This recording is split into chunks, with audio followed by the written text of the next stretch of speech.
Parlons immobilier à présent avec la vente en viager boostée par le contexte économique morose. Cette méthode permet à l'acquéreur d'acheter un logement sans avoir à verser la totalité du prix de vente le jour même de l'acquisition. Mais il ne pourra occuper ce logement qu'au moment du décès du vendeur. Ce dernier perçoit une contrepartie en rente. En Limousin, beaucoup de retraités peuvent ainsi vendre leurs biens plus facilement. Isabelle Rio, Samuel Chassaigne. Nicolas Bienvenu, agent immobilier, se donne depuis quelques mois une mission. Bonjour monsieur. Faire connaître une autre façon de vendre son bien et d'en acheter un par viager. Viager Limousin, mais c'est pour l'immobilier. Oui, je vends du viager. Donc c'est une forme un petit peu différente de la vente immobilière classique. Je cherche des gens qui veulent vendre tout en restant chez eux éventuellement, ou des gens qui veulent partir, quitter leur maison, qui sont âgés. Ça permet de payer la dépendance, parce qu'il y a aussi ce phénomène-là qui peut se présenter. Aux gens de devenir propriétaires. À moindre frais. D'accord. Ça vous semble intéressant, monsieur? Très intéressant. Vous connaissiez?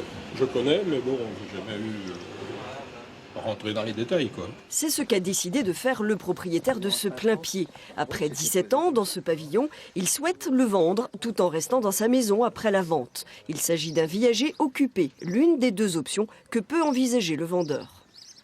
Le viager libre, c'est lorsque la personne souhaite, une fois qu'elle a trouvé un acquéreur, quitter le logement, partir pour habiter ailleurs, se rapprocher de ses enfants, aller dans une maison de convalescence, une maison de repos ou autre. Et le viager occupé, donc la personne souhaite rester le plus longtemps possible chez elle. Sur le marché de l'immobilier, cette maison est évaluée 175 000 €. Avec ce viager, le capital à verser, qu'on appelle le bouquet, est de 28 000. Le complément est une rente à vie de 565 €, indexée chaque année. Ma retraite, elle est un peu faible. J'ai 78 ans. Bon, si on peut mettre du beurre dans les épinards. Bon, je ne suis pas quand même...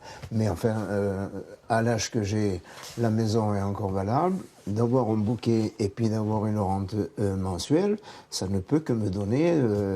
par exemple, le bouquet, je peux changer ma voiture. La rente, je peux faire des voyages. Aucune limite n'est fixée au versement de la rente, mais aucune précision non plus sur l'état de santé du vendeur. Le contrat est lié à un aléa, donc pas de questionnaire médical. Ça, c'est impeccable. Ce genre de questions ne se demande pas. On visite un bien, on voit si le bien intéresse la personne, s'il y a une bonne relation humaine qui s'établit avec le vendeur, puisque c'est avant tout une relation humaine qui va durer assez longtemps.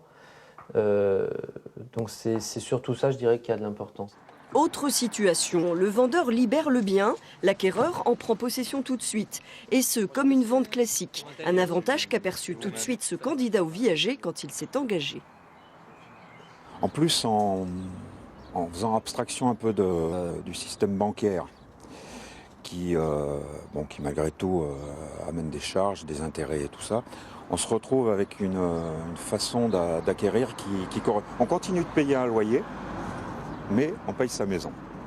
Tout ça avec un apport relativement faible. Un système qui vise donc plusieurs profils d'acheteurs et de vendeurs, le viager pouvant être alors une alternative à l'investissement locatif. Le viager était cantonné jusqu'à il y a peu en région parisienne essentiellement pour 50% du marché et 30% pour la Côte d'Azur, où les prix dans les deux cas sont très très élevés. Et c'est vrai qu'il y a eu un regain d'activité sur le viager ces derniers temps, et moi je pense qu'en Limousin, le viager a toute sa place. Un marché ouvert donc, mais à conquérir aussi. Le contexte immobilier s'y prête. Notaires et agents immobiliers n'hésitent plus à suggérer cette solution quand les vendeurs peinent à trouver preneur. Voilà, et cette méthode de viager permet aussi à certains d'entre nous d'acheter des résidences secondaires